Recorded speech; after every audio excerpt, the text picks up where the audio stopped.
a good piece of advice that I got here at Locations was about balance. As we know, when we're working in real estate, it can pretty much take over your life. And Bernie Tong told me when this was happening, when I was a new agent and I just was putting so much effort into building my business, that all of my time started going to one pendulum. So she always says it's her pendulum advice, where you cannot just do too much work or too much personal, then basically your life feels not complete.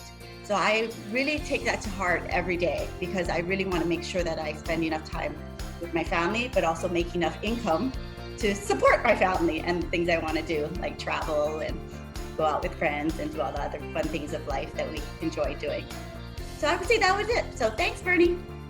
The piece of advice that I'd say that I want to share that I've got from Locations was from Rod Mukai. And that was, when you're discussing your offer or you're talking to the other agent, it's a lot of good times it's good to give in order to get.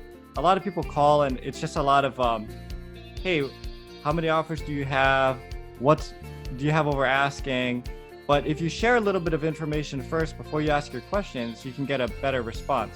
So for example, hey Jim, I know you've been getting multiple offers. My client is a doctor and we've had this kind of down and we were thinking of coming in at 740. Do you think that's a realistic number or what's been going on with your stuff?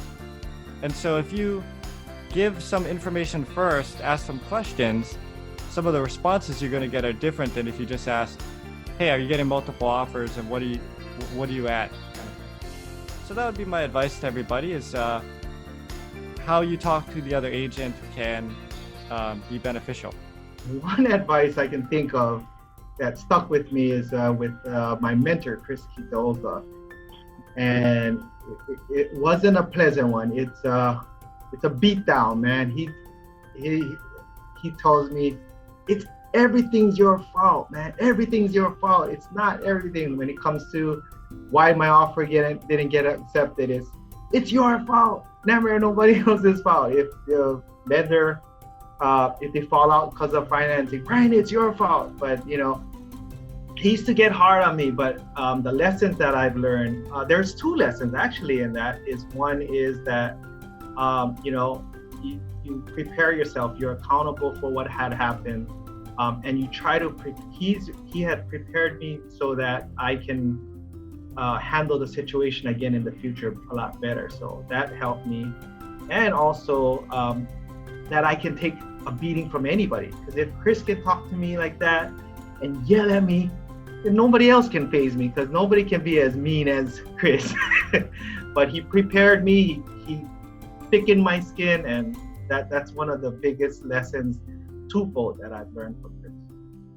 I think the biggest piece of advice I received that I've always stayed with me was from a former partner of ours, Steve Tirada, who was also the branch manager out here at our Mililani office when we started Mililani. And the one thing that he always did was to not overreact to a question or to a situation.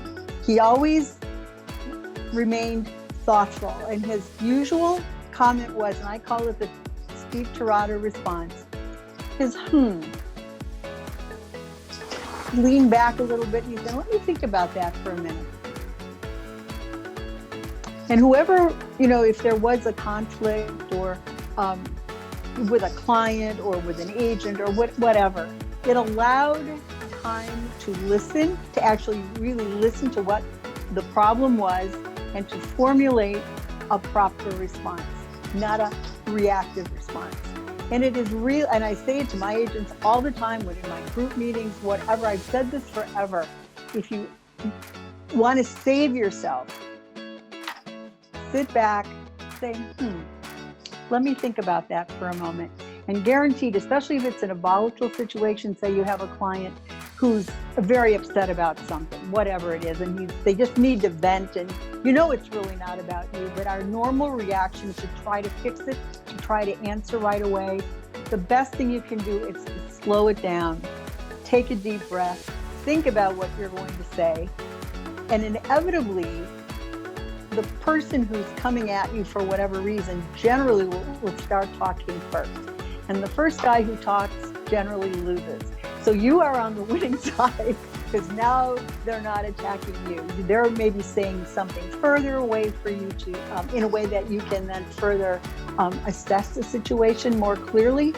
But listening is the biggest key, and taking that very deep breath and listening to yourself and how you're going to respond has, I think, saved me a number of times.